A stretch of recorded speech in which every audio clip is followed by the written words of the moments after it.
How to check login history in Facebook Messenger on mobile. Hey everybody, welcome back to Official Help Desk. In today's video, you will learn how you can see your login history in your Facebook Messenger.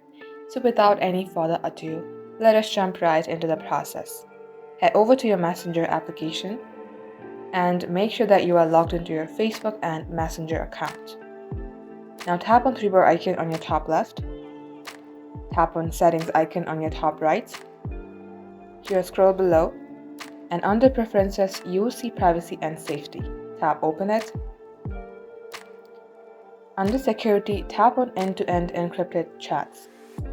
You will see two options. One is message storage, another is security alerts. Tap on security alerts and here at this page you will see all of the login history of yours. If you would like to view all of it, tap on view all logins.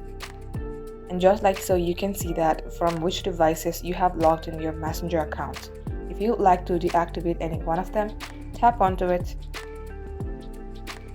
and tap on logout. You can also see the code here and the time that has been registered. And this is how you can do it. So that is all for today's tutorial. If you would like to see more videos on this topic, then do comment down below and we will get back to you soon with more tutorials like this. In the meantime, what you can do is like this video and subscribe to our channel. Also, don't forget to hit the notification bell to never miss an update from us. Lastly, thank you very much for watching the video till the very end. We will catch you up in our next upload.